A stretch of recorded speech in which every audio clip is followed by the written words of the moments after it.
Abra sua Bíblia em Apocalipse, o capítulo de número 1, e nós vamos ler alguns versículos.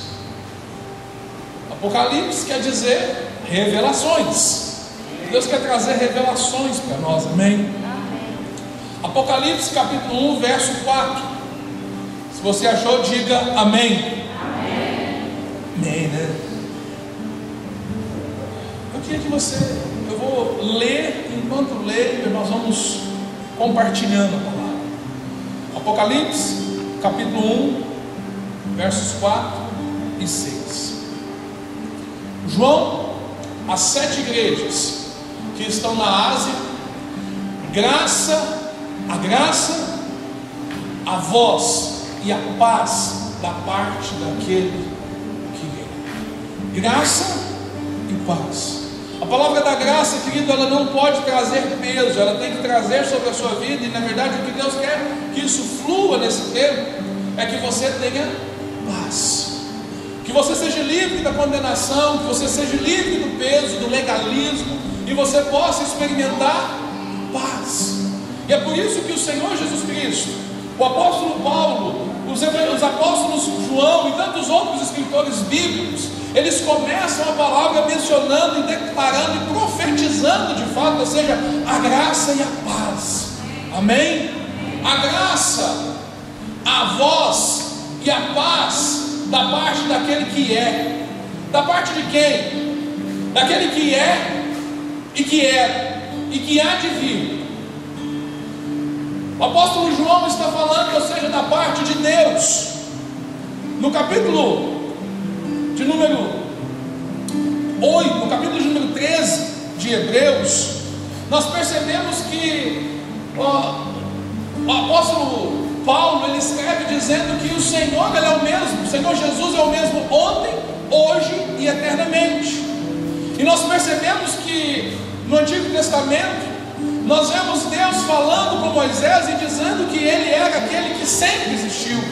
Eu sou aquele que é e que há de ser. Ou seja, o Senhor, o Pai e Jesus Cristo é uma só pessoa, amém? Daquele que é e dos 7 Espíritos que estão diante do seu trono. Muitos olham para esse texto e falam assim: mas que 7 Espíritos que são esses? Que só há um Espírito, o Espírito Santo, amém? Mas que 7 Espíritos são esses? Na verdade são as manifestações do Espírito Santo, que estão lá em Isaías capítulo 11, não precisa abrir, Isaías capítulo 11 verso 2, que fala de fato das faces do Espírito Santo, que é um espírito de sabedoria, de entendimento, de conselho, de fortaleza, é um espírito de conhecimento e de temor. João está dizendo da parte de Deus Pai, de Deus Espírito Santo, e ele continua dizendo, verso 5, e da parte de Jesus Cristo, que é fiel testemunho, o primogênito dos mortos e o príncipe dos reis da terra, aquele que nos ama, pelo que seu sangue nos libertou dos nossos pecados.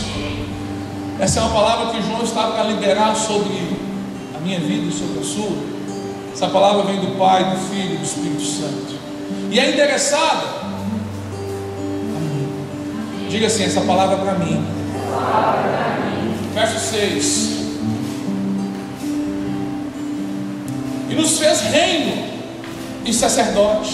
Volta o 5 para a gente ler junto na sequência. Volta o verso 5. Isso. Aquele que nos ama e pelo seu sangue nos libertou dos nossos pecados e nos fez, verso 6, e nos fez reino, sacerdotes para Deus, seu Pai. A melhor tradução, ela traz para nós que ele nos fez reino e sacerdote. A ele seja a glória e o domínio pelos séculos dos séculos. O Senhor, ele nos fez reino e sacerdote. E ele nos diz, ou seja, quando o Senhor diz que de fato ele estava, aquele que reina sobre todos, ou seja, aquele que ama, aquele que é fiel testemunha, aquele que de fato, ou seja, governa sobre todos eles, que nos constituiu reis e sacerdotes para o seu Deus e Pai, a Ele seja a glória, o domínio pelos séculos dos séculos.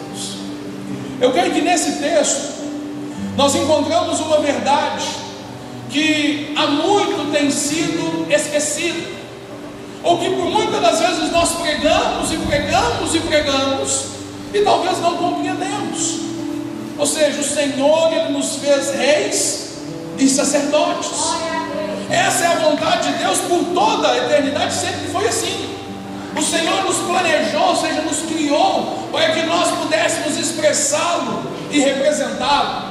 Foi assim no Éden.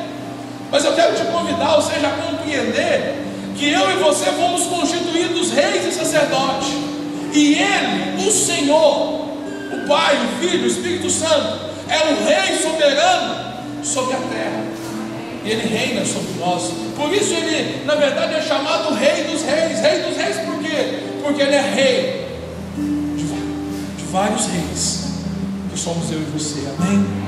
Êxodo capítulo 19, verso 5, aqui mostra de fato a vontade de Deus. Projeta para nós, por favor. Êxodo 19 mostra que quando Deus tirou o seu povo do Egito, da escravidão, e o trouxe, e de fato estavam conduzindo para Canaã, ou seja, eles chegam no Sinai, e ali no Sinai Deus deseja mostrar para eles a vontade dele para a vida deles. Projeta, por favor.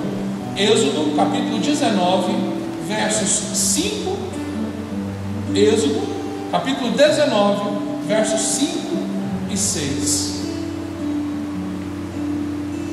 Olha o que o Senhor diz para o seu povo.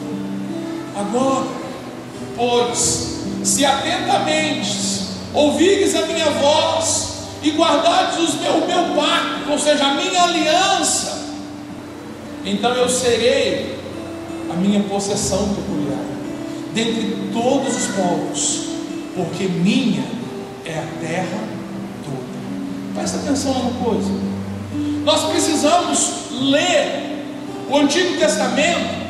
Nós somos crentes do Novo Testamento, amém? Nós não estamos debaixo mais da lei, ou seja, a lei não foi abolida. A lei ela é uma realidade e vai durar eternamente, como diz a palavra. Mas nós não estamos debaixo da lei, nós estamos debaixo da graça, amém? Quando nós estamos debaixo da graça, ou seja, nós estamos debaixo da nova aliança, e a nova aliança ela é mais alta do que a antiga. Ou seja, a nova aliança fazia com que as pessoas tivessem que obedecer à lei. A nova aliança, a lei foi escrita dentro de nós, e por isso nós a cumprimos, não como algo que nós fazemos por obediência pela nossa performance, a nossa força de vontade, a nossa maneira. Não, nós fazemos porque Deus já colocou dentro de nós, amém? Diga assim: no Novo Testamento, eu cumpro a lei, porque ela foi escrita dentro de mim. Ou seja, eu preciso ler o Antigo Testamento entendendo, trazendo o novo na minha mente. Ou seja, essa palavra é para nós. Mas qual que é o pacto que nós estamos nele? Nós não estamos debaixo da antiga aliança, nós estamos na nova aliança, amém? Verso 5: pois se atentamente ouvires a minha voz e guardares o meu pacto, a minha aliança. Você entende? Você precisa viver e guardar o que a nova aliança diz para você. A nova aliança diz, olha, a antiga aliança diz que você tem que amar a Deus. Ama a Deus. A nova aliança diz que você é amado por Ele, e você corresponde a esse amor porque você é amado, amém? Ou seja, esses são os pilares da nova aliança. E de fato, ou seja, o Senhor estabeleceu isso sobre nós, e Ele fez de nós o que é possessão dEle, ou seja, propriedade particular dEle, peculiar dentre os povos, porque minha é toda a terra. O verso 6: e vós sereis reis, para mim, reino sacerdotal. Ou então no original, reis e sacerdotes. Vós sereis reis e sacerdotes e nação santa. São estas as palavras que falarás aos filhos de Israel. Sabe quem está trazendo essa palavra para Moisés? O próprio Deus. Está dizendo que o povo, que a vontade dele é que o povo de Israel que foi livre pudesse agora representá-lo, sendo rei, um reino sacerdotal, sendo reis e sacerdotes. Mas aqui nós encontramos um problema. Verso 7. Olha o que aconteceu. Veio, pois, Moisés, e tendo convocado os anciões do povo, expôs diante deles todas essas palavras. Ele disse para a congregação de Israel o seguinte: o Senhor deseja que nós sejamos reis e sacerdotes, que nós possamos representá-lo, porque nós somos propriedade particular, peculiar dele. E o Senhor quer agir através de nós. Olha o que aconteceu. Expôs diante dele todas essas palavras que o Senhor lhe tinha ordenado. Mas qual foi a resposta? Verso 8.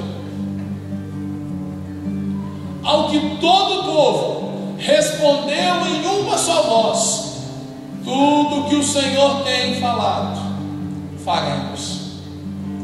E relatou Moisés ao Senhor as palavras do povo. Verso 9. O que eles estão dizendo? Tudo que o Senhor falar, nós vamos fazer. Amém? Então disse o Senhor a Moisés: eis que virei a ti em uma nuvem espessa, para que o povo ouça. Para quem ouve? O povo. Para que o povo ouça quando eu falar contigo. E também para que sempre te creia. Porque Moisés tinha anunciado as palavras do seu povo ao Senhor. Verso 10. Disse mais o Senhor: vai ao povo e o santifica hoje, e amanhã lavem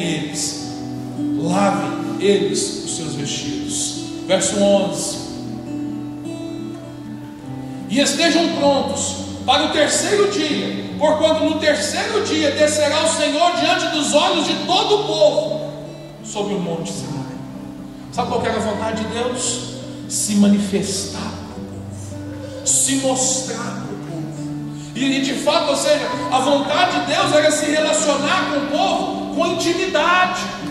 Vocês vão ser meu reino e sacerdotes, vocês fazem parte daquilo que eu desejo fazer com a humanidade. Eu quero falar diretamente com vocês, eu quero que o povo ouça. Verso 12. Também marcarás limites ao povo que em redor, dizendo: guardai-vos, não subais no monte, nem tocais no termo. Todo aquele que tocar será morto. Sabe o que aconteceu? O povo, gostaria que você lesse o capítulo 19 todo, para você compreender. Deus queria se manifestar ao povo, mas o povo teve medo. Deus queria de fato expressar para eles e se manifestar para eles com clareza. Existiam os limites, mas Deus ia se manifestar para eles. Verso 13. Mas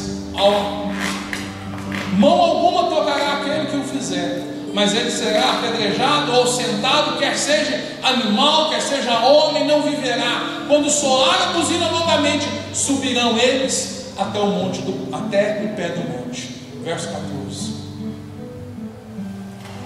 Então Moisés desceu do monte ao povo e santificou o povo, e lavaram os seus vestidos. Verso 15. E disse ele ao povo: estáis prontos para no terceiro dia, e não vos chegais a mulher. Se consagrem, se separem. Verso 16. Ao terceiro dia, ao amanhecer, houve trovões, relâmpagos e uma nuvem espessa sobre o monte. Ouviu-se o sonido da buzina muito forte, de maneira que todo o povo estava no arraial estremecido. Verso 17. E Moisés levou o povo fora do arraial, ao encontro de Deus, e puseram-se ao pé do monte. Verso 18. Nisso, todo o monte fumegava, porque o Senhor descera sobre ele fogo, e a fumaça subiu como fumaça de uma fornalha, e todo o monte tremia fortemente. Verso 19. E crescendo o sonido da buzina, Moisés falava, e Deus lhe respondia em alta voz. Verso 20. E tendo o Senhor descido sobre o monte, sobre o cume do monte, chamou Moisés ao cume do monte, e Moisés subiu. Olha para mim. A vontade de Deus é de fato se manifestar a nós. Se nós continuarmos no texto e continuarmos a fundo, nós vamos perceber que em determinado momento o povo temeu. E o povo, mesmo Deus querendo fazê-los reis e sacerdotes, o povo negligenciou. E diz o seguinte: Moisés, suba você e fale Deus a você, e você fale a nós. E você transmita para nós o que Deus fale, tudo o que Deus falar, nós faremos. Ou seja, eles estavam dispostos a obedecer o que Deus estava falando, mas não estavam dispostos a experimentar esse Deus, a se relacionar com Ele com intimidade. O que aconteceu nesse dia? Moisés sobe, Deus de fato fala com ele. Quando Deus, depois da rejeição do povo, Moisés sobe novamente o monte, e é o momento em que Deus traz para ele a lei. Os 10 mandamentos são dados no monte, ou seja, nesse momento. Por quê?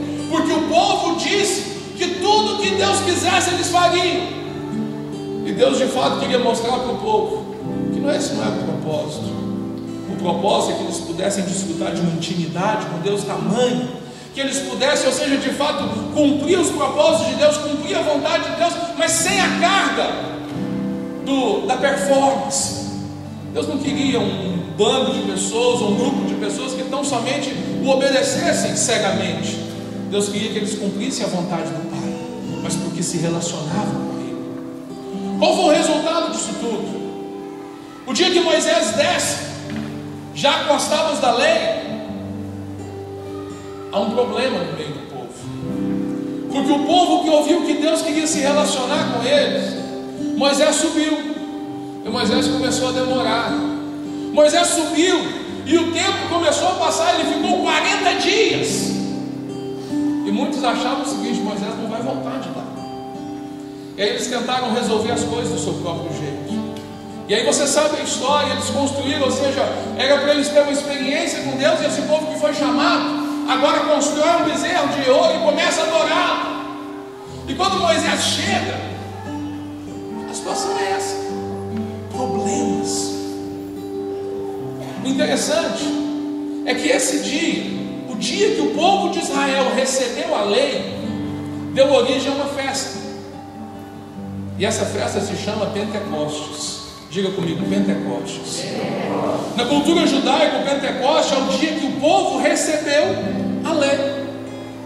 Agora, e o que aconteceu nesse dia? Deus se irou com o povo e deu uma ordem ao povo que eles deveriam entrar nas tendas uns dos outros, e aqueles, o seu vizinho, que estivesse ali, ou seja, adorando uma imagem, adorando aquele bezerro, eles deveriam ser mortos. Olha que ordem bruta. E naquela época, naquele dia, somente aqueles que eram da tribo de Levi obedeceram. Naquele dia morreram 3.000 pessoas. O dia que a lei foi dada, morreram 3.000 pessoas. Mas o interessante é que se você vai para o Novo Testamento e você percebe que a nova aliança, ou seja, o dia que a nova aliança de fato ela começa a ser expressada na vida das pessoas, que as pessoas recebem ali, ou seja, recebem o selo da nova aliança, que é de fato a pessoa, o derramar do Espírito Santo, 3.000 pessoas também morrem, mas morrem de maneira diferente. no Pentecoste, em Atos capítulo 2, 3.000 pessoas morrem para o mundo e nascem para Deus. Isso nos fala que de fato a lei produz a morte, porque a lei o homem não consegue cumprir, e o salário do pecado é a morte. Mas o dom gratuito de Deus, aquilo que é de graça, nos dá a vida. Ou seja, quando nós recebemos o Senhor, nós recebemos uma nova vida. Amém? E o que isso tem a ver com nós neste momento? Que nós precisamos compreender, nós que somos crentes do Novo Testamento, que a palavra do Senhor para aquele povo naquela época, ela hoje para nós ela tem um outro sentido. Porque quando nós falamos ali que de fato, olha, a vontade de Deus era que nós pudéssemos ser reino e sacerdote, isso te lembra de alguma coisa? Te lembra alguma expressão do Novo Testamento? 1 Pedro capítulo 1 verso 9. É 1 Pedro ou 2 Pedro? Acho que é 1 Pedro capítulo 9.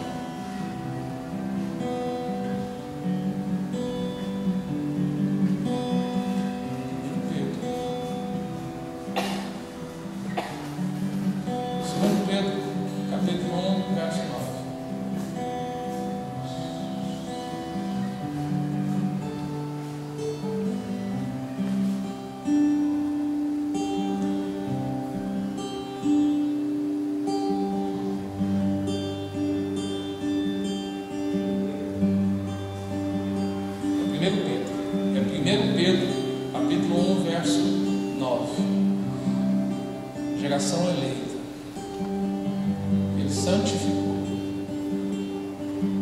Verso 8.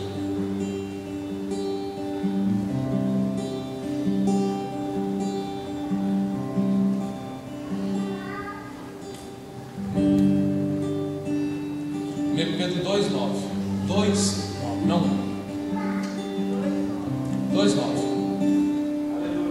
Amém. Mas vós sois o que? O que mais? A nação santa, o povo adquirido, para que anuncieis as grandezas daquele que vos chamou das trevas para a maravilhosa luz.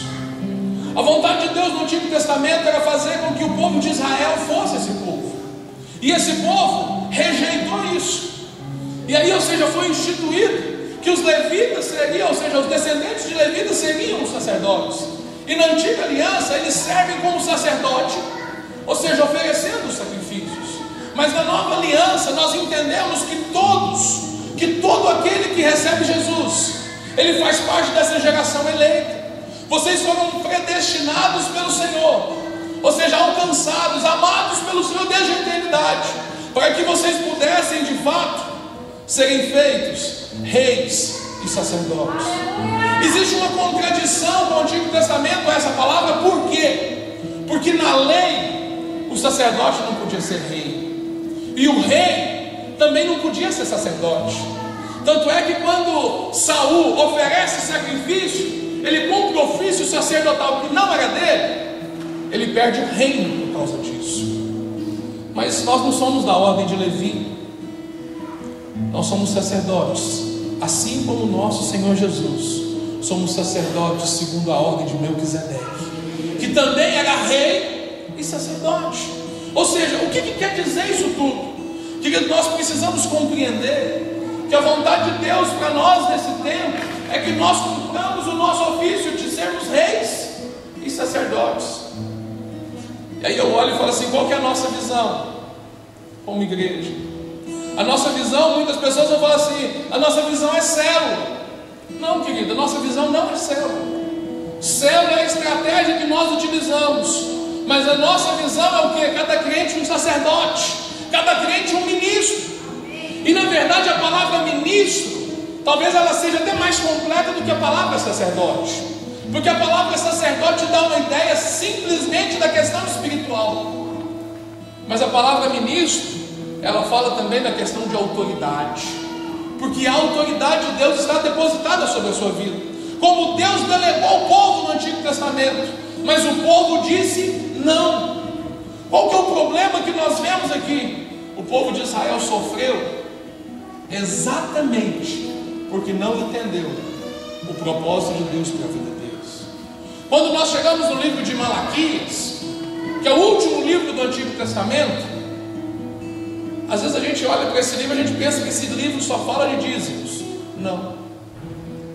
A história do livro de Malaquias profetiza contra o povo que tinha abandonado o sacerdócio, que não estava cumprindo o sacerdócio, que não estava cumprindo aquilo que Deus desejava que eles fizessem.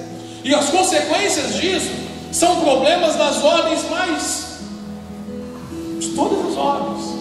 São problemas de ordem pessoal, financeira, relacional, econômica, tudo. Por quê? Porque viver fora do propósito de Deus é uma tragédia. Diga para quem está do seu lado e fala assim: viver fora do propósito de Deus para a sua vida é uma tragédia. Agora, o que tem acontecido muitas das vezes? Nós não temos experimentado tudo de Deus porque nós não desfrutamos da posição que nós recebemos em Cristo. A posição que recebemos em Cristo, ou seja, Ele nos fez povo seu, Ele nos fez geração santa, Ele nos deu um ofício, Deus nos fez, ou seja, nós precisamos compreender o papel que nós temos. Qual que é o papel do sacerdote?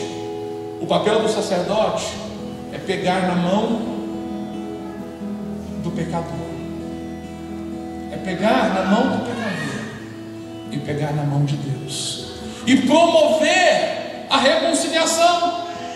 2 Coríntios, capítulo de número 5, verso 18, mostra o ofício que nós recebemos. E nós só recebemos esse ofício porque nós somos sacerdotes. 2 Coríntios, capítulo 5, verso 18. Mas todas as coisas provêm de Deus, que nos reconciliou consigo por meio de Cristo. E fez o quê? E nos confiou o ministério da reconciliação. Que reconciliação que é essa? Às vezes você vai dizer: pastor, não entendi. Porque que às vezes o senhor fala, o ministério da reconciliação é quando o senhor está ali tratando os problemas, né? Reconciliando um irmão com o outro irmão com um. Isso é reconciliação. Mas não é disso que esse texto está falando. Esse texto está falando da reconciliação entre o homem e Deus. Ou seja, o ministério da reconciliação nós recebemos de Cristo. Mas quem recebeu? Todos nós. Somos um reino de reis e sacerdotes. Ou seja, nós somos os sacerdotes que vamos falar para as pessoas da vida de Deus, do amor de Deus. As pessoas precisam ouvir essa palavra. Por que elas precisam ouvir essa palavra? Porque a tendência do mundo é má. Se você olhar para a situação que nós estamos vivendo, o homem tende para o mal o tempo todo. E quer saber? O homem se rebela contra Deus. O homem sem Deus, ele culpa a Deus por todas as coisas. Ele atribui a Deus os problemas. Acontece uma tragédia. De quem que é a culpa? De Deus. Não pode existir, porque se existe Deus e Deus é bom e acontece isso, como que Deus pode ser bom? Eu ouvi um relato. Olha para você ver o quanto que a mentalidade das pessoas ela está distante de Deus, e o quanto que as pessoas amaldiçoam a Deus, o quanto que as pessoas falam mal de Deus. Logo que aconteceu aquele acidente com o avião que levava o time lá da Chapecoense, ficaram vários dias, semanas e até meses falando sobre isso. E aí eu ouvi um relato de uma pessoa que estava assistindo o noticiário. E esse noticiário, eles estavam lá dizendo, os psicólogos falando como que as famílias tinham que se comportar e etc e tal. E aí, ou seja, uma esposa de um daqueles jogadores que morreu naquela tragédia, ela virou e falou assim: olha, eu tenho um filho de 6, 7 anos, e a minha mãe, para acalmar ele, ou seja, a maneira como nós entendemos e conseguimos acalmar essa dor, foi dizer para ele o seguinte: filhinho, olha, o papai morreu, mas Deus quis assim. Foi porque Deus quis assim, então se conforte. A gente não sabe o que Deus quer, o que podia acontecer, mas Deus quis dessa forma. Para uma criança de 5, 6 ou 7 anos, não sei o certo. E aí diz que essa criança, ela voltou para sua casa, e aí no quarto dela, tudo que estava relacionado com Deus, ela quebrou. Ela escreveu de toda com letras grandes, dizendo o seguinte: eu odeio a Deus. Mas por que essa criança teve essa reação? Por causa do quê? Por causa daquilo que ela não viu. Que Deus é mau, que a vontade de Deus foi roubar, foi tirar o pai dela. E percebe o seguinte: se você olha a fundo a história, e você pergunta assim, por que aquele acidente aconteceu? Aquele acidente aconteceu por negligência humana. E pior, o que foi? Aquela empresa lá não fez os procedimentos que tinha que fazer, buscando o quê? Economizar. Não havia, ou seja, o avião caiu por falta de combustível, porque eles não fizeram uma parada para abastecer. Por causa do quê? Custo, dinheiro. Sabe quem que matou o pai daquela criança? Não foi Deus, foi Mamon que matou o pai daquela criança. Mas o mundo diz que é Deus. Mas quando na verdade o que matou o pai daquela criança foi a maldade do ser humano, o materialismo do ser humano. O que acontece? Nós recebemos de Deus a palavra, o ministério da reconciliação. Para quê? Alguém precisa chegar a essa criança e dizer para ela: olha, Deus é bom, Deus não é mau, Deus te ama. Aonde estava Deus quando isso tudo aconteceu? Por que Deus permitiu? Querido, preste atenção. Deus, Ele respeita as suas decisões. Nunca que isso foi a vontade de Deus, mas foi o que? Foi a responsabilidade das pessoas. Foi o abuso do direito de decidir que eu e você recebemos. Agora preste atenção. Por que muitas coisas ruins acontecem na sua vida? Porque suas decisões estão fora do propósito de Deus. Porque você não considera Deus, você considera a sua maneira. E pior, muitas das vezes nós entendemos: olha, cada crente é um ministro, mas nós não queremos assumir a nossa missão, o nosso ministério, aquilo que nós recebemos. Por quê? Porque nós estamos interessados em resolver a nossa maneira. A verdade é que o homem caído, ele odeia Deus, e ele precisa ser reconciliado. Essas pessoas precisam ouvir de Deus, mas eles vão ouvir de Deus através de quem? Fala assim: de mim. Bate no seu peito e fala assim: de mim. Que seja profeticamente, fala assim: eu vou anunciar. Sabe por quê? Porque nós recebemos essa palavra. Nós recebemos essa palavra, essa missão, essa palavra de reconciliação, esse ministério, esse ofício de transportar de fato. Porque olha, Ele nos transportou do império das trevas para o reino do seu amor. Ele nos reconciliou com o Pai. E essa reconciliação é para todo ser humano. Mas isso vai acontecer através de nós. A vontade de Deus permanece nos nossos dias, que a igreja ela possa responder ao sacerdócio. Quando nós fugimos do sacerdócio, quando nós fugimos, ou seja, daquilo que nós recebemos de Deus, de sermos, ou seja, um ministro, de contribuirmos para que de fato o reino de Deus possa avançar, de investir a nossa vida, de nos preparar, de nos capacitar, de sermos aqueles que estarão lá na ponta da frente, para dizer para as pessoas: olha, existe mudança, existe solução. Deus não fez isso com você, Deus te amou, Deus mudou a realidade da sua vida. O que Deus, no plano que Deus tem para você, é de que você possa abundar, que você possa crescer, que você possa experimentar de paz. Mas qual que é a realidade que muitas das vezes acontece? Nós não fazemos. Por que não fazemos? Porque negligenciamos. Sabe qual que é a vontade do inimigo? É que você olhe para a sua vida e se sinta totalmente incapaz. que você olha para a sua vida e fala assim: eu sou pecador demais, eu não posso exercer esse ministério da reconciliação, porque eu não sou santo. Isso é mentira. A palavra de Deus diz que você é santo, amém? Por quê? Porque o santo habita dentro de você. Não vivo mais eu, mas Cristo vive em mim. Ou seja, agora, escuta essa. O que é o contrário de santo? A primeira resposta é pecaminoso, pecado. Mas não é. O contrário de santo é comum. Você é santo, sabe por quê? Santo é separado. Sabe o que Deus fez quando Ele te salvou? Ele te separou desse mundo. Sabe para quê? Para que você possa viver de maneira santa. Viver de maneira santa não é viver sem errar nada. É não viver como o mundo vive. É não andar como o mundo vive. É não ganhar dinheiro como o mundo vive, como o mundo ganha. É ser um profissional, não no padrão do mundo, mas no padrão de Deus. Ou seja, é viver uma família, não no modelo que o mundo faz, não no modelo que o mundo vive, mas é viver uma família no modelo de Deus.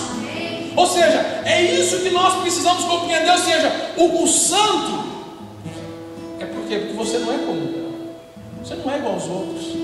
Você foi salvo, você foi feito geração santa, sacerdócio real, você é sacerdote, você é rei. Ou seja, tem autoridade nas suas mãos para você exercer a vontade do Pai. Mas nós precisamos nos revestir disso. Nós precisamos nos vestir de Cristo e entender que quando você ora, querido, é o próprio Cristo. Quando você diz em nome de Jesus, é em nome da justiça de Cristo. Não é na sua justiça, não é nas forças do seu braço, não é na sua. Sabe qual que é a mentira do diabo? Ele quer que as pessoas pensem que para exercer o ministério da reconciliação ela precisa ser um super santo. A pessoa que não erra, que não peca, que não faz nada, querido. Isso não é ser santo. Ser santo é não ser como os outros. Pastor, como é que eu lido com a questão dos pecados? Você está sendo aperfeiçoado em Deus. Olha, Deus odeia o pecado, mas Ele ama o pecador. E Deus é um Deus de novas oportunidades de mudança. Você precisa compreender isso. Por quê? Porque olha, nós não somos pedras comuns. Nós somos pedras preciosas. Nós somos, olha, colunas da casa de Deus. Nós somos transformados em diamantes pelo Senhor. Querido, você não pode ter receio de ser diferente, porque o mundo lá fora é igual, porque você de fato é diferente. Diga para quem está do seu lado e fala assim: você é diferente. Olha, você é rei, você é sacerdote.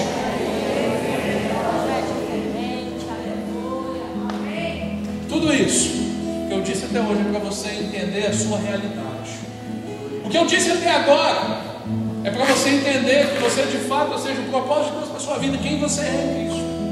Você é rei e sacerdote, amém? Amém. Agora, por que eu trouxe você a pensar sobre isso até agora? Porque eu quero nos próximos 10 minutos mostrar qual que é o propósito para as suas atitudes. Números capítulo 7, verso 13. Marca esse texto na sua Bíblia. O capítulo 7 de Números é um dos maiores capítulos da Bíblia. E esse capítulo, ele tem uma particularidade, porque ele fala da atitude. Presta atenção, olha para mim.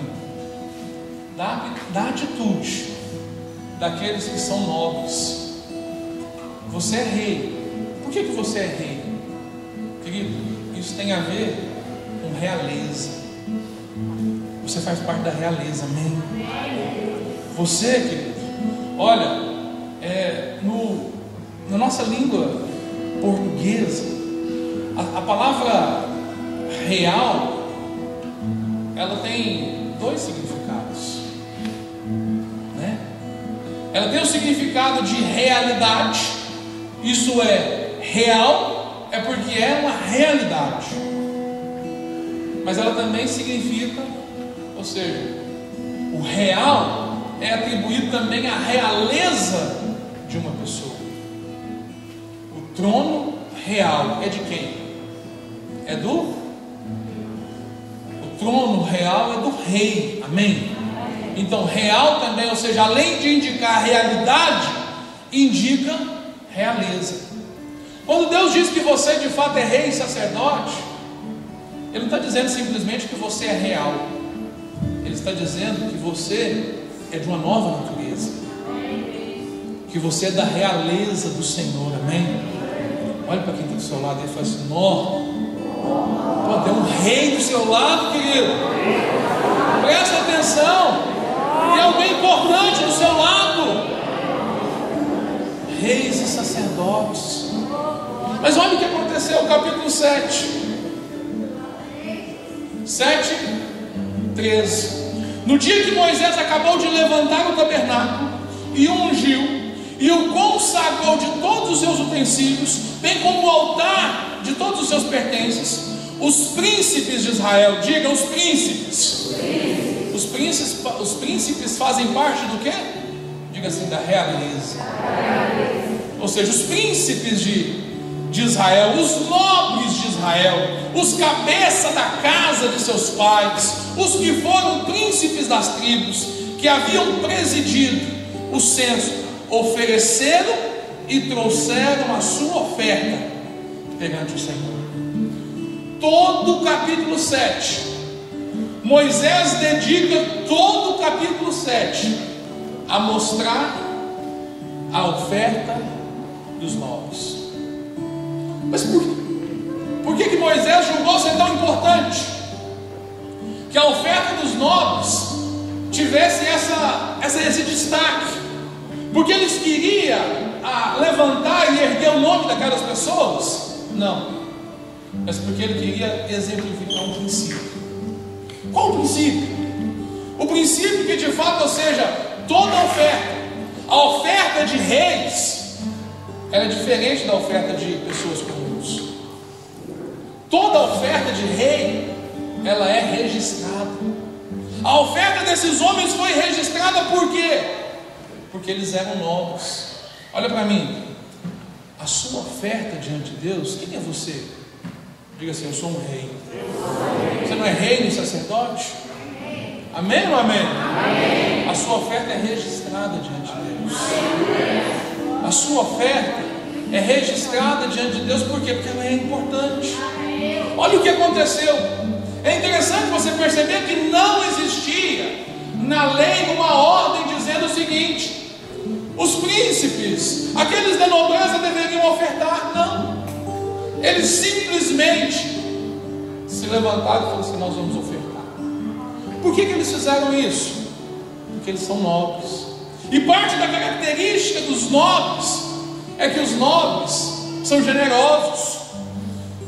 Hoje nós somos feitos desses príncipes e precisamos demonstrar nossa nobreza quando nós fazemos, querido, quando nós nos posicionamos como reis e sacerdotes. A gente pensa que oferta é só questão financeira, não é. A maior oferta, ela foi entregue aonde? Foi na cruz do Calvário. O que ele fez? O que o Senhor fez? Ele não poupou o seu próprio filho, e ele entregou. Para quê? Cristo, o sumo sacerdote, ele se entregou para que de fato as pessoas pudessem ser reconciliadas com Deus. Presta atenção. A oferta dos nobres, aqui em Números capítulo 7, ela é uma oferta que ela tem um propósito. E qual que é o propósito? Moisés estava levantando o tabernáculo, e o tabernáculo seria o lugar onde a obra da redenção para eles, os sacrifícios, seriam oferecidos. E eles compreendiam a importância que eles tinham de fazer parte disso. E todos os nobres, cada um da sua tribo, ele chegou diante de Moisés para entregar a sua oferta. Querido, presta atenção. Eles não estavam fazendo barganha com Deus. Querido, nós estamos avançando em revelação e entendimento que o quê? Que eu e você precisamos, querido, tomarmos posse daquilo que nós somos. Porque olha, nós somos reis e sacerdotes, é verdade. Paulo diz em Efésios capítulo 4, verso 1, que cada um de nós deve andar e viver segundo a sua vocação. E qual que é a sua vocação? Povo santo, chamado para as boas obras, um sacerdócio real. Ou seja, esse é o nosso chamado. Quando nós olhamos para essa oferta que foi entregada, que foi entregue pelos nobres de Israel, pelos príncipes das tribos de Israel, a gente pode dizer três coisas sobre elas, que devem nortear sua maneira de ofertar ao Senhor. Seja o seu tempo, seja os seus recursos, seja a forma que você for ofertar ao Senhor, esses três princípios, eles precisam nortear a sua oferta. Primeiro, eles ofertaram voluntariamente. Diga comigo, voluntariamente. Números capítulo 7, verso 3. Olha o que diz o texto. Diz que eles trouxeram, Números 7, capítulo 3. Trouxeram eles a sua oferta perante o Senhor: 6 carros cobertos e 12 bois, por 2 príncipes um carro, e por cada um boi, e os apresentaram diante do tabernáculo. Moisés foi levantar o tabernáculo. Os príncipes entenderam: nós precisamos contribuir, e foram lá investir. Por quê? Porque eram nobres. O que eles queriam? Eles queriam o avanço do reino de Deus. Mas alguém precisou pedir para eles? Não. Eles são príncipes. Sabe o que acontece? A generosidade é uma marca das pessoas que são nobres. Quer ver um exemplo? Jesus, ele nasceu numa família humilde, não foi? José era carpinteiro. Ele não era um homem de posses. Apesar de alguns aí dizerem que ele era muito rico, o que a palavra de Deus diz é que nós olhávamos para ele e não víamos beleza nem formosura, nada que nos atraísse. Ele não era rico. Ele não tinha aonde reclinar a cabeça para dormir. Mas as pessoas que conversavam com ele sabiam que ele era diferente. Por quê? Porque é natural, flui. Não é o que está por fora, é o que está por dentro. E nobreza, querido, não é uma coisa que você compra. Porque tem muita gente que tem muito dinheiro e é avarento. Isso não é ser nobre. Porque a avareza não faz parte da nobreza. Todas as pessoas que se encontraram com Jesus viram nele a generosidade deles. Aquela multidão estava com fome, ele deu graças e multiplicou os pães. Mas ele não agiu com espetáculo, ele foi simples. As pessoas que conversavam com ele viam o que? Viam a nobreza que fluía da vida dele. E a mesma coisa é com você. A sua nova natureza, ela implica numa natureza que qual é o propósito de Deus? Que você possa refletir a pessoa dele, até que Cristo seja formado em vocês. A nobreza de Cristo precisa estar em você. A generosidade de Cristo precisa estar na sua vida. O que eles fizeram? Eles ofertaram. Eles não foram constrangidos, nada disso. Príncipes, eles não dão o mínimo, eles dão de acordo com a sua abundância. Tem uma história que um dia Alexandre o Grande, conquistador, o que estava acontecendo? Ele estava saindo da cidade, e havia um mendigo à porta da cidade. E esse mendigo estendeu a mão pedindo uma esmola. Ele tirou uma moeda de alto valor e deu para ele. Um dos seus generais viu e falou assim: que é isso, meu senhor? Qualquer oferta serve para ele. O que Alexandre teria respondido? Que olha, eu não estou ajudando ele dentro do que ele precisa, eu estou ajudando ele com base naquilo que eu sou. Ou seja, nós não ajudamos com base na necessidade, nós ajudamos com base naquilo que nós somos. Nós não entregamos a Deus com base, ou seja, Deus não precisa do nosso recurso, mas nós fazemos aquilo com base naquilo que nós somos. Príncipes, são nobres, andam em dignidade. Não pense que ser príncipe é um peso, é um privilégio. Ser um ministro de Deus, querido, é um privilégio. Esses homens ofertaram voluntariamente, mas no verso 6, coloca para nós, mostra que eles ofertaram para que a obra, para tornar a obra leve. Assim, volta o verso 5, por favor. Recebam deles. Moisés não sabia nem o que fazer com a oferta, não estava esperando. E aí ele ficou confuso, assim, Deus, o que eu faço? E Deus disse para ele: recebam deles, para serem utilizados no serviço da tenda ou da tenda do encontro, como pode estar na sua versão, e dará aos levitas. Por que os levitas?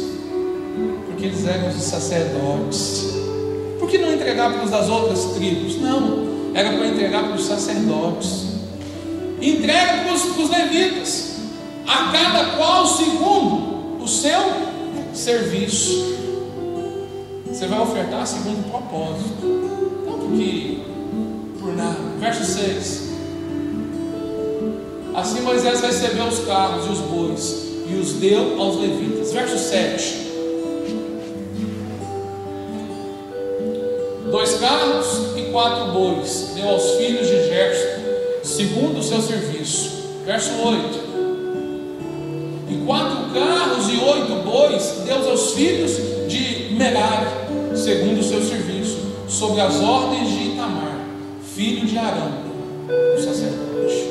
Querido, presta atenção, olha para mim. Essa oferta dos nobres, ela serviu para quê? Os levitas eram responsáveis por montar e desmontar o tabernáculo. Estava dizendo, foi uma carroça, foi um carro. Querido, aquilo ali serviu para eles tornar o serviço deles mais leves. Porque quando a nuvem se movia, eles tinham que levantar o tabernáculo, desmanchar o tabernáculo e carregar. Até esse momento eles faziam isso como? Manualmente. Mas os nobres de Israel, o que eles fizeram? Eles tornaram o serviço da tenda mais simples. Eles tornaram mais leve o serviço dos levitas, dos sacerdotes. Você sabe por que nós ofertamos na casa de Deus? É para que o reino de Deus possa avançar mais, para que vidas sejam transformadas, para que pessoas sejam enviadas, para que células sejam multiplicadas, para que pessoas sejam trazidas para participar dos cultos, das células, aonde quer que seja. Mas por que nós fazemos isso? Porque nós somos nobres. Querido, é muito triste a gente olhar e perceber o seguinte: existem muitas pessoas que têm uma cabeça do mundo e acham que dinheiro só serve para os seus próprios propósitos. Dinheiro, querido, o dinheiro que Deus colocou na sua mão é para suprir as suas necessidades, abençoar a sua vida e fazer com que o reino avance. Nós estamos aqui, amém? Recebendo de Deus, recebendo a palavra, sendo desafiados, sendo envolvidos pela palavra, recebendo coisas preciosas de Deus. Nossos filhos estão recebendo. Mas para que tudo isso acontecesse, para que isso tornasse mais leve, boa parte dos irmãos aqui, quantos irmãos aqui participaram da época do depósito? Quantos? Levanta a mão. Você lembra como que era? Nós tivemos um problema, depois nós mudamos para cá, nós tivemos um problema com isso. Acabava o culto, os irmãos saíam catando as cadeiras, tudo. O povo estava recebendo oração, os irmãos não estavam juntando as cadeiras. Por quê? Porque nós estávamos acostumados lá, que a gente tinha que montar e desmontar todo dia. Por quê? Porque a gente não tinha prédio. Aí sabe o que Deus fez? Deus colocou generosidade no seu coração, tornou você nobre. Sabe para quê?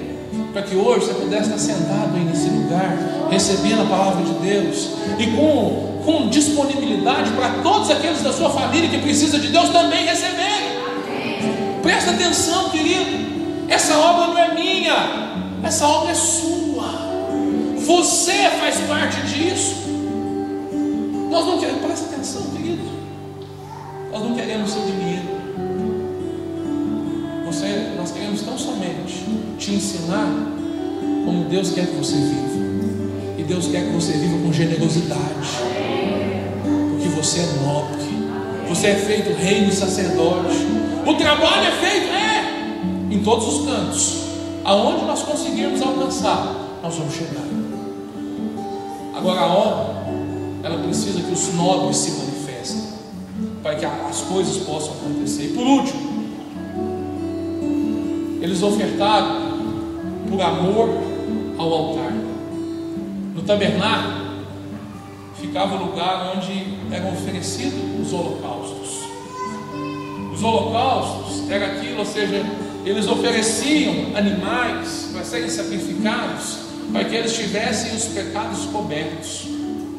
Isso é a lei, amém? O sacrifício, nós estamos debaixo do sacrifício perpétuo do nosso Senhor Jesus Cristo, amém? Agora olha para mim. Então quer dizer que hoje nós, como sacerdotes, como reino de sacerdotes, qual que é o nosso altar? Nosso altar não é esse aqui. Isso aqui é só um pau. Isso aqui é uma estrutura de madeira, ferro. O nosso altar é a cruz do Calvário.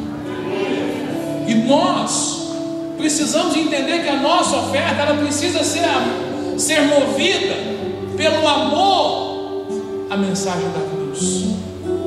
A nossa oferta, ela precisa ser compreendida, entendido o seguinte: olha, nós ofertamos porque o Cordeiro foi imolado na cruz. E quando ele foi imolado na cruz, nós tivemos o perdão dos nossos pecados. A sua oferta hoje, querido, ela sustenta o testemunho do altar. Sabe? A sua oferta hoje, ela sustenta o avanço do reino de Deus nessa cidade. Capsirica, Neolândia, Pedro do Indaiá, Divinópolis, e onde o Senhor nos enviar. A velocidade que nós vamos é a medida dos recursos que o Senhor nos der. E o Senhor, o que ele fará? Querido, você não deve dar por obrigação. O Senhor vai mover no seu coração. E quando a realeza se manifesta, a obra do Senhor avança. E nós podemos desfrutar do favor de Deus. Outras pessoas podem desfrutar do favor de Deus. Para a gente encerrar, fica de pé. Números, capítulo 7, verso 12. O ministério do louvor pode subir. Nós já vamos encerrar. A última coisa, presta atenção, olha para mim. Não desliga não, presta atenção. O primeiro nobre que entregou sua oferta em Números se chamava Naasson. Diga comigo, Naasson. Naasson era filho de Aminadab, que era da tribo de Judá. Presta atenção. Foi o primeiro que ofertou, ou seja, a primícia. O sacerdote, o nobre, o príncipe que entregou primeiro, ele era da tribo de Judá. Isso lá no Antigo Testamento, amém? E no Novo Testamento, o que primeiro se ofertou também era da tribo de Judá. Jesus era da tribo de Judá, tanto por José como por Maria. Sabe o que quer dizer isso? Ele foi a primícia. Entende? Ele foi a primícia. E depois de Naasson, outros 11 príncipes, um por tribo, fez a sua oferta. Querido, você faz parte dessa realeza. E nessa noite, eu quero desafiar você não a fazer uma oferta, não a trazer o seu dinheiro aqui, não. Você já devolveu o seu dízimo, a sua oferta hoje. Mas eu quero levar você a orar, para que a realeza que está dentro de você, os aspectos do reino, eles possam fluir na sua vida. Por quê? Olha o que Jesus disse.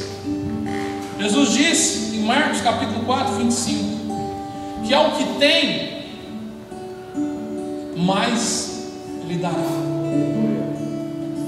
E ao que não tem, até o que tem lhe será tirado. Ou seja, quanto mais nós assumimos a nossa realeza, mais nós temos. E quando nós cremos que a possuímos, você precisa crer que você foi feito por Deus sacerdote real. Você é geração eleita. Pastor, e os meus problemas? Querido, o amor de Deus, Ele está disponível a você.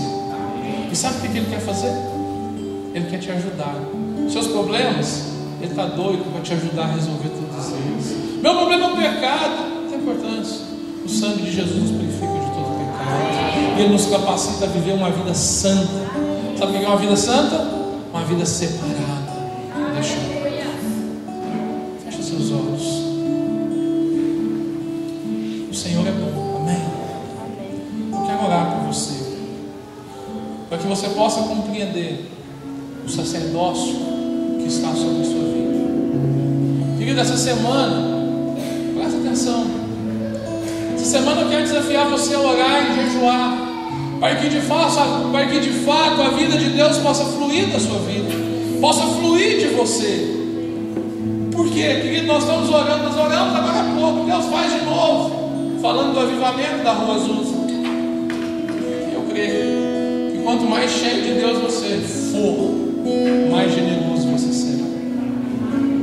Querido, Deus quer a sua vida por inteiro. Você quer entregar a sua vida ao Senhor nessa noite? Você quer entregar a sua vida assim? Como assim, pastor? Não.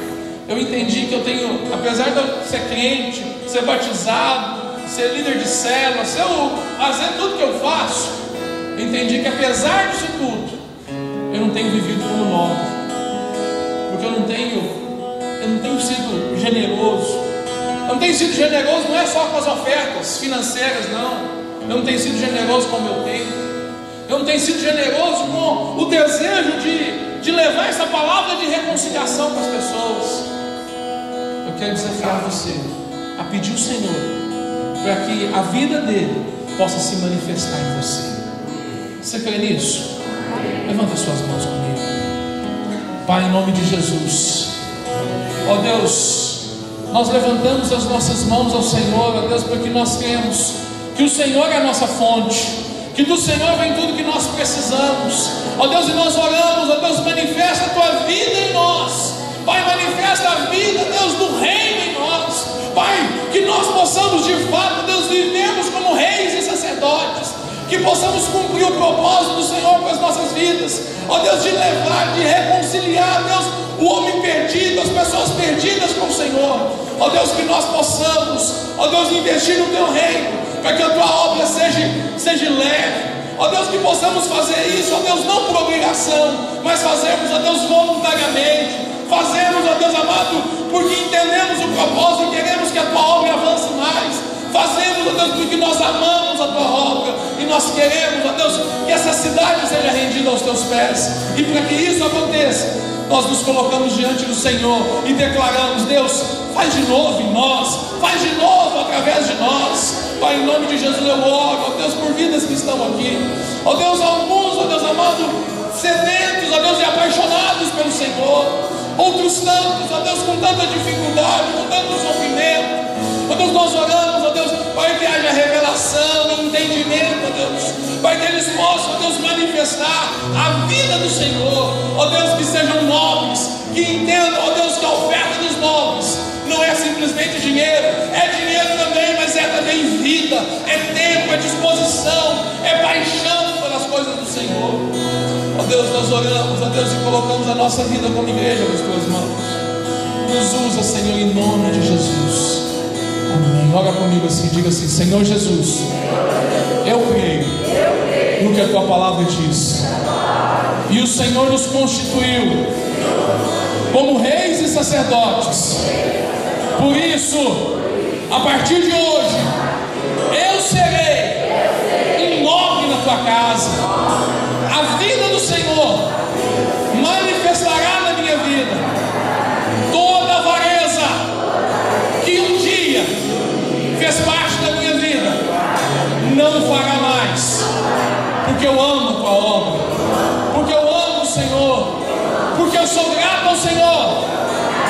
o Senhor fez por mim. Obrigado, Jesus, porque me fez rei e sacerdote para a glória do Senhor. Levanta a sua mão comigo. Que o amor de Deus, a graça do nosso Senhor Jesus Cristo e a comunhão preciosa do Espírito Santo seja sobre a sua vida hoje e sempre. Amém. O Senhor é bom, amém. O Senhor é bom. Declare para quem está perto de você: